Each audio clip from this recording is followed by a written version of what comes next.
मेरा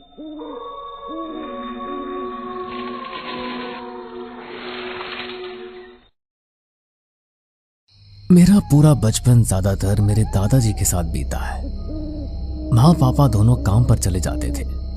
दादी अधिकतर बीमार रहती थी तो हमेशा अकेले अपने पलंग पर लेटी रहती थी। लेकिन दादाजी थे जो मुझे होमवर्क कराते थे और अक्सर रातों को मुझे सुलाने के लिए कहानियां सुनाया करते थे। लेकिन एक बार उन्होंने हमें एक ऐसी कहानी सुनाई जो उनके साथ घटी थी, जिसे सुनकर हम सबके रोंगटे खड़े हो गए थे। ये बात तब की है जब मैं 8वीं क्लास में था। गर्मियों की छुट्टियां चल रही थी और मेरे बुआ जी के बच्चे भी हमारे घर रुकने के लिए आए हुए थे। दादाजी, आप हमेशा मुझे बच्चों वाली कहानी सुनाते हो, लेकिन अब मैं बड़ा हो गया हूँ, इसलिए आज आप हम सबको कोई हॉरर स्टोरी सुनाओ। सुना तो दूंगा, लेकिन अगर फिर तुम लोगों को नींद नहीं आई तो मुझे मत कहना। बात तब की है जब मैं 20-21 साल का था। उस जमाने में लोग कम ही पढ़ते लिखते थे, लेकिन मेरे पिताजी स्कूल में मास्टर थे, इसलिए उन्होंने मुझे भी अच्छी तरह पढ़ाया। मैं हॉस्टल रहकर अपनी कॉलेज की पढ़ाई करता था। तुम लोगों की तरह मेरी भी गर्मियों की छुट्टियां हो गई थी, इसलिए मैं हॉस्टल से अपने गांव के लिए निकल गया। मेरे पास एक स्कूटर था और हॉस्टल भी घर से लगभग 3 घंटे की दूरी पर था। उस समय बस बहुत ही कम होती थी, तो मैंने सोचा स्कूटर से ही निकल जाता हूँ, शाम होने तक घर पहुँच जाऊंगा। लेकिन रास्ते में स्कूटर का टायर पंचर हो गया और उसे ठीक करवाने के लिए मैकेनिक को ढूंढते ढूंढते ही बहुत समय लग गया। अरे साहब, आपका स्कूटर का एक नहीं 2 टायर पंचर है, दोनों ही बदलने पड़ेंगे। हाँ ठीक है, बदल दो। अच्छा होता कि मैं बस में ही आ जाता, इतना टाइम तो बर्बाद ना होता मेरा। वैसे अभी आप जा कहाँ रहे हो साहब? शाम हो रही है, अंधेरा भी हो गया है। मेरी मानो तो यहाँ एक धर्मशाला है, रात को वहां पर रुक जाओ। आगे पूरी खेत खलियान है और रात के समय ऐसी जगह से गुजरना अच्छा नहीं होता। अरे भाई, ऐसा कुछ नहीं है, और वैसे भी मेरा घर ज्यादा दूर नहीं है, आगे बस 1 घंटे का रास्ता है, पहुंच जाऊंगा। ठीक है साहब, मेरा फर्ज था आपको बताना, बाकी तो आपकी मर्जी चलेगी। मैकेनिक ने मेरा स्कूटर ठीक किया और मैं अपना स्कूटर लेकर गांव की ओर निकल गया। मैं काफी देर से स्कूटर चला रहा था। ऐसा लग रहा था मानो मुझे स्कूटर चलाते हुए न जाने कितने घंटे बीत गए हों, लेकिन गांव था कि आने का नाम ही नहीं ले रहा था। अरे यार, ये हो क्या रहा है? इतनी देर से स्कूटर चला रहा हूँ, अंधेरा भी इतना गहरा हो गया है, लेकिन गांव है कि आने का नाम ही नहीं ले रहा। मैं थोड़ी दूर और चला, लेकिन ऐसा लग रहा था कि रास्ता लंबा होता जा रहा है। मैं बड़ा ही परेशान हो गया। तभी मेरी बाइक की हेडलाइट से मुझे थोड़ी आगे खड़ी एक औरत दिखाई दी। उसे शायद कहीं जाना था, लेकिन उस रास्ते पर कोई गाड़ी नहीं जाती थी। मुझे लगा उसे किसी मदद की जरूरत है। उसने मेरी तरफ हाथ किया तो मैंने स्कूटर को रोक दिया। उसने लाल रंग की एक साड़ी पहनी थी। दिखने में वो मेरी ही उम्र की लग रही थी। उसका चेहरा खूबसूरत तो था, लेकिन कोई अजीब सी बात थी उसके चेहरे में। ऐसा लग रहा था कि जो ये दिख रही है वो ये है नहीं। अच्छा हुआ कि आपने स्कूटर रोक लिया। मेरे पति की तबीयत बहुत खराब हो गई है, उन्हें अस्पताल लेकर जाना है, लेकिन कोई भी साधन नहीं है। क्या आप मेरी मदद कर सकते हैं? ठीक है। घर अंदर की तरफ है। मेरे घर पर मेरे पति के अलावा और कोई नहीं है, इसलिए उन्हें लाने के लिए आपको मेरे साथ चलना होगा। ठीक है, लेकिन ये तो पूरा जंगल और खेत का इलाका है, यहाँ पर आपका घर कैसे? आप मेरे साथ कोई मजाक तो नहीं कर रही? मैं आपके साथ मजाक क्यों करूंगी? जब मैं कह रही हूँ कि मेरे पति की तबीयत खराब है, तब भी आप मुझ पर शक कर रहे हैं। हम दोनों किसान हैं और हमारे पास रहने के लिए बाहर जगह नहीं थी, तो खेत के बीच में ही घर बना लिया। अब आप चलिए। मुझे लगा कि शायद वो सच कह रही है। मैं अपने स्कूटर को साइड पर लगाकर उसके साथ जाने लगा। मुझे लगा कि उसका घर आसपास ही होगा, लेकिन जब मैं खेत के अंदर गया तो वहां मुझे कोई घर नहीं दिखा। यहाँ पर तो मुझे दूर दूर तक कोई भी घर दिखाई नहीं दे रहा। और आप कह रही हो कि आप यहाँ पर रहती हो? जब मैं कह रही हूँ कि मैं यहाँ पर रहती हूँ तो इसका मतलब यही होगा ना कि मैं यहाँ पर रहती हूँ। तुम बार बार मुझसे सवाल क्यों पूछ रहे हो? अभी तक मेरे मन में ज्यादा कोई अजीब बात नहीं आई थी, लेकिन चलते चलते जैसे ही मेरा ध्यान उस औरत के पैरों की तरफ गया तो मेरे हलक में मेरी जान अटक गई। साड़ी के नीचे से उसके पैर साफ दिखाई दे रहे थे। चांद की रोशनी उन पर पड़ी तो मैंने देखा कि उसका पंजा पूरा उल्टा उड़ा हुआ था। उसे देखते ही मैं समझ गया कि ये कोई औरत नहीं बल्कि रात को भटकने वाली कोई शक्ति है। मैं चाह रहा था कि इस समय या तो मुझे जमीन निगल जाए या आसमान मुझे खा जाए, क्योंकि जाने अनजाने में मैं खुद ही मौत के मुंह में चला गया था। तभी वो अचानक बोली, तुम जानते हो ना कि रात के समय ऐसे रास्तों से जाना कितना खतरनाक है। कोई भी शक्ति रात के इस पहर तुमसे टकरा सकती है। क्या पता कोई चुड़ैल या कोई डंकिनी तुमसे टकरा जाए। क्या? नहीं नहीं, मैं इन सब बातों में नहीं मानता। खैर, हमें जल्दी आपके घर जाना चाहिए। आपके पति की तबीयत खराब है ना? उसे जवाब देते हुए मेरा पूरा शरीर कांप रहा था और मेरे शब्द भी लड़खड़ा रहे थे। मैं बस मन ही मन भगवान से प्रार्थना कर रहा था कि कैसे भी करके भगवान आज की रात मुझे इससे बचा ले। तभी अचानक पीछे से किसी ने मेरे मुंह पर हाथ रखा और मुझे अपनी तरफ खींच लिया। वो मुझे दूसरी झाड़ियों की तरफ ले गया। मैंने देखा तो वो गांव का कोई आदमी था। वो तुरंत ही मुझे रोड की तरफ लेकर आया। थोड़ी दूर पर ही मेरा स्कूटर खड़ा था तो मैं उस आदमी के साथ अपने स्कूटर की तरफ आ गया। मुझे तो लगता है कि तुम्हारा दिमाग खराब है जो इतनी रात को इस तरह खंडर की तरफ जा रहे हो। जल्दी से स्कूटर को चालू करो और मुझे भी अपने साथ लेकर चलो। मैं तो अच्छा भला अपने रास्ते से जा रहा था, तुम्हारे चक्कर में अभी मैं भी लपेटे में आ जाता। उस आदमी की बातों से मैं और डर गया। वो स्कूटर के पीछे सीट पर बैठा और मैं स्कूटर स्टार्ट करने लगा, लेकिन जैसे ही स्कूटर की हेडलाइट चालू हुई तो सामने का नजारा देखकर मेरे रोंगटे खड़े हो गए। मैं इस हद तक डर गया कि मानो मेरे शरीर से मेरी आत्मा निकल जाएगी। वही लाल साड़ी वाली औरत मेरे सामने खड़ी थी और बड़ी ही गुस्से में मेरी तरफ देख रही थी। स्कूटर स्टार्ट करने की हिम्मत नहीं हो रही थी मेरी। तभी स्कूटर के पीछे बैठे उस आदमी ने कहा, अरे क्या कर रहा है? जल्दी से स्कूटर स्टार्ट कर। यहाँ पर रुक कर मरने का इरादा है क्या? गांव का वो आदमी मेरे साथ था, इसीलिए मेरे अंदर थोड़ी हिम्मत आ गई और मैंने स्कूटर स्टार्ट कर दिया। लेकिन जैसे ही मैंने अपने स्कूटर के रियर मिरर में देखा तो स्ट्रीट लाइट की रोशनी मेरे मिरर पर पड़ रही थी और वो औरत पीछे से भागती हुई हमारी तरफ ही आ रही थी। अरे भैया, वो औरत तो हमारी तरफ ही आ रही है। अरे तुम बार बार उसकी तरफ मत देखो और अपने मन में हनुमान चालीसा का जाप करते रहो। उनके कहने पर मैं भी मन में हनुमान चालीसा का जाप करने लगा तो मेरे अंदर का डर थोड़ा कम हो गया। लेकिन फिर से मेरी नजर मेरे रियर मिरर पर पड़ गई और मैंने फिर से उसी औरत को अपने स्कूटर के पीछे भागते हुए देख लिया। इस बार मैं बहुत ज्यादा डर गया। तभी मेरा ध्यान आगे की तरफ गया, लेकिन मेरी आंखों के सामने वो नजारा इतना खतरनाक था कि मैं उस पर यकीन भी नहीं कर पा रहा था। मेरे स्कूटर के पीछे जो आदमी बैठा था उसका शरीर रोड पर पड़ा हुआ था और उसके शरीर पर हजारों कीड़े रेंग रहे थे।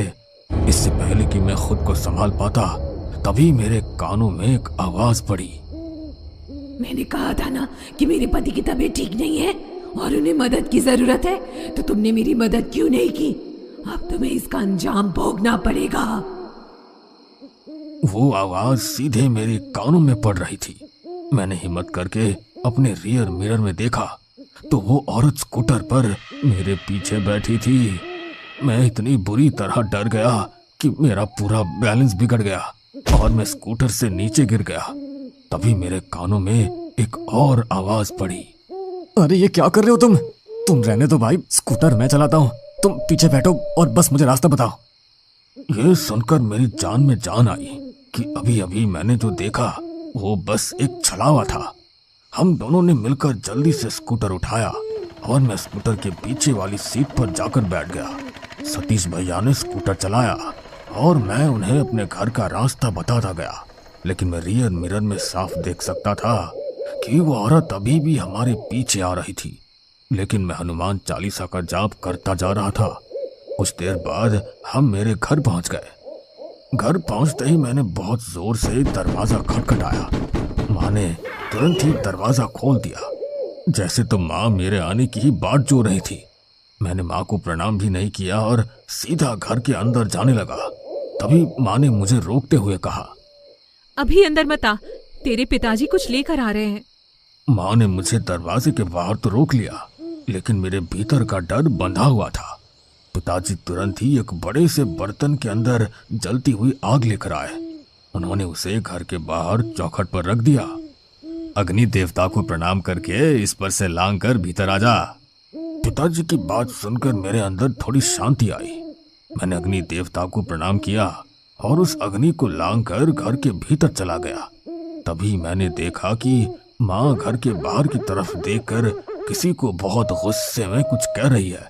मैंने बाहर की तरफ देखा तो वही औरत हमारे घर के सामने के पीपल के पेड़ पर उल्टी लटकी हुई थी और हमारे घर की तरफ देख रही थी।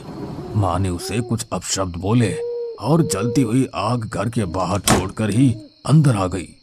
ये सब बुरी शक्तियाँ होती हैं जो तेरे पीछे लग गई थी। अच्छा हुआ हमने पहले ही सावधानी बरत ली। जय हो अग्नि देवता की। लेकिन इन बातों के बीच मैं ये भूल ही गया कि सतीश भैया भी तो मेरे साथ थे, मगर वो कहाँ चले गए। मैंने माँ से पूछा, माँ जब मैं घर आया था और तुमने दरवाजा खोला था तो मेरे साथ एक भैया भी तो थे, वो कहाँ पर चले गए। नहीं बेटा, तेरे साथ तो कोई भी नहीं था, तू तो अकेला ही था। माँ की ये बात सुनकर मेरे पैरों तले से जमीन खिसक गई, क्योंकि घर के बाहर स्कूटर तो सतीश भैया ने ही रोका था और जब मैंने घर का दरवाजा खटखटाया तब भी वो मेरे साथ ही तो थे। फिर वो डंकी नहीं उन्हें अपने साथ ले गई या भगवान ने उस रात किसी को मेरी मदद के लिए भेजा था, ये बात आज तक मेरी समझ में नहीं आई। आप लोगों को क्या लगता है, सतीश भैया उस रात मेरी मदद के लिए आए थे या वो डंकिनी हमेशा के लिए उन्हें अपने साथ ले गई। अभी कुछ दिनों पहले ही राघव और नीलिमा की नई नई शादी हुई थी। शादी से पहले उन्हें एक दूसरे को जानने का समय ही नहीं मिला, इसलिए शादी के कुछ दिन बाद ही राघव उसे हनीमून पर मनाली ले आया। चारों तरफ कोहरा और बर्फ से ढकी हुई इमारतें, जिनका नजारा बेहद ही खूबसूरत लग रहा था। दिन भर बर्फ की उन वादियों में घूमते हुए वो दोनों भी बहुत थक चुके थे। राघव चलो ना होटल चलते हैं, मुझे बहुत थकान हो रही है। अच्छा ठीक है, चलो चलते हैं। होटल रूम में वापस आकर नीलिमा खुद को रिलैक्स करने के लिए एक हॉट शॉवर लेने चली गई। वो अपने चेहरे को ऊपर की ओर उठाकर पानी की गर्म बूंदों से अपने चेहरे को धो रही थी कि तभी अचानक शॉवर से पानी की जगह गहरे लाल रंग के खून की बूंदें बहने लगी। शॉवर से बहते उस खून को देखकर नीलिमा डर के मारे चिल्लाने लगी। तभी शॉवर से बहता वो खून अचानक और तेज बहने लगा।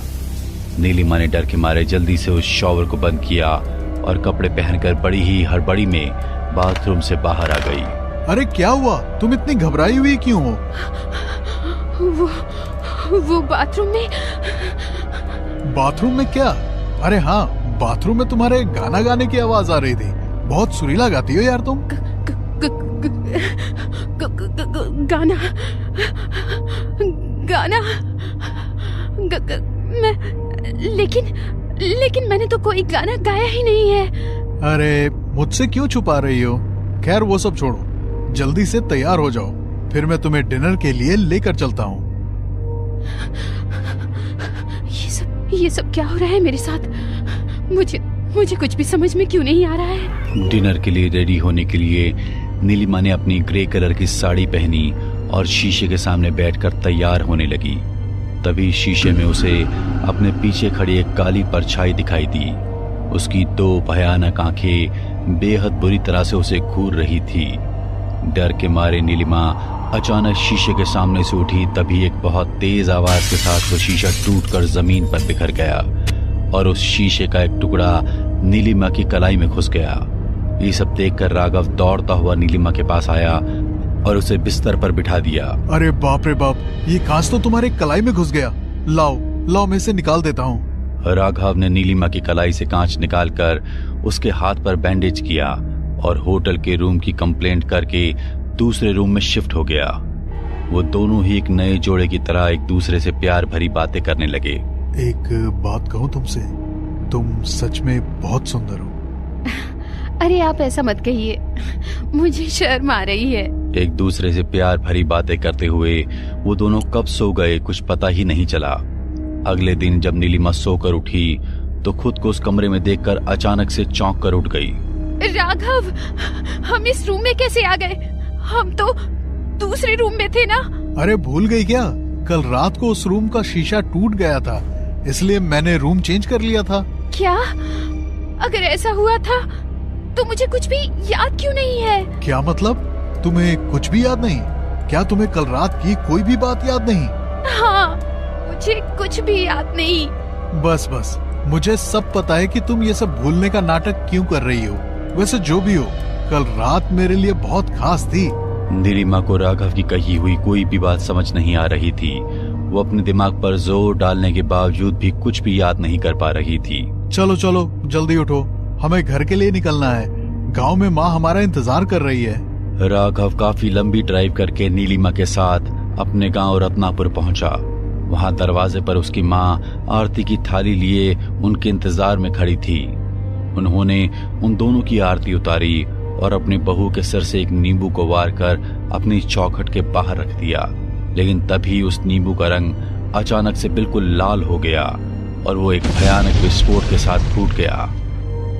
उस नींबू से निकला लाल रंग नीलिमा के पूरे कपड़ों पर फैल गया। हे भगवान, ये हमारी नई वधू के साथ कैसा अपशगुन हो गया।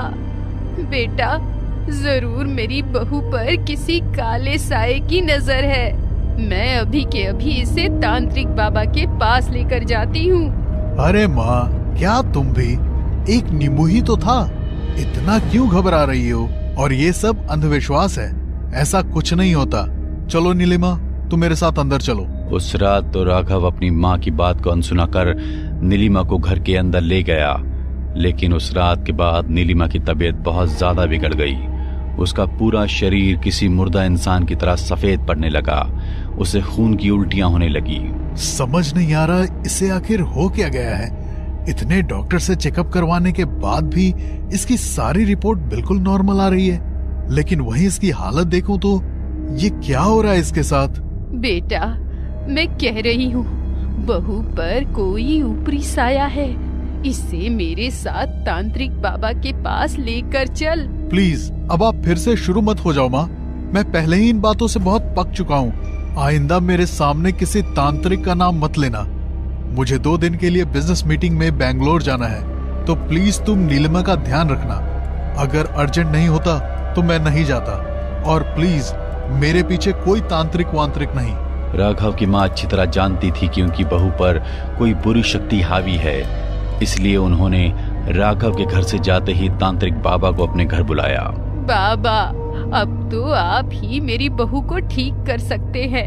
जब से बेचारी यहाँ पर आई है, तब से इसकी हालत एक अधमरे इंसान जैसी हो गई है। तू चिंता मत कर बच्चा, मैं सब कुछ ठीक कर दूंगा। मुझे इस बच्ची से एकांत में बात करनी है, इसलिए जब तक मैं ना कहूँ तब तक तुम इस दरवाजे के अंदर मत आना। हाँ, ठीक है बाबा। बाबा की बात मानकर गंगा कमरे का दरवाजा बंद करके वहां से बाहर चली गई। तभी तांत्रिक बाबा ने अपने झोले से एक छोटी सी काले रंग की पोटली निकाली और उसे नीलिमा के सर पर वारने लगे। तभी अचानक नीलिमा की आंखें लाल होने लगी। वो बाबा को बेहद गुस्से भरी नजरों से देखने लगी।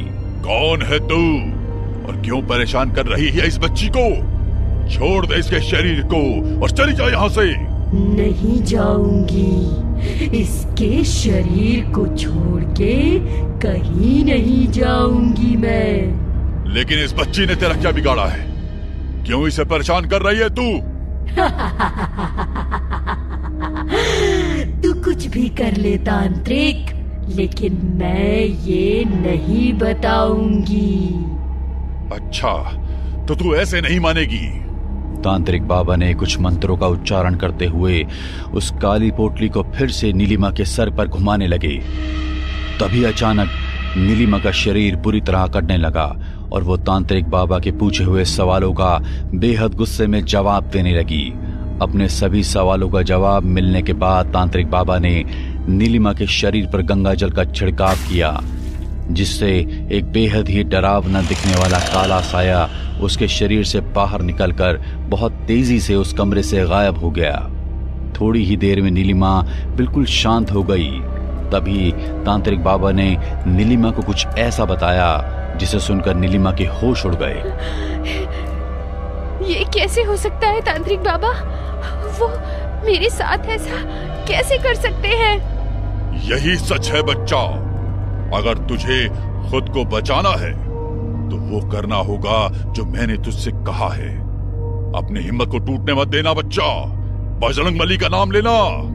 राघव के घर आने तक नीलिमा ने 2 दिन तक पूरे दिन हनुमान चालीसा का जाप किया, जिससे वो बुरी शक्ति उस पर हावी ना हो सके।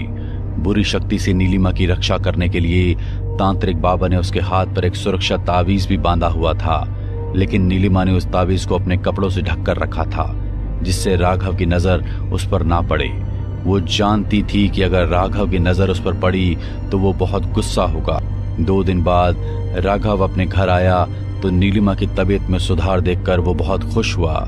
तभी नीलिमा ने उससे कहा, राघव, हमारी शादी के बाद मैं तुम्हें कोई खुशी नहीं दे पाई, इसलिए आज मैंने तुम्हारे लिए एक सरप्राइज प्लान किया है। सरप्राइज?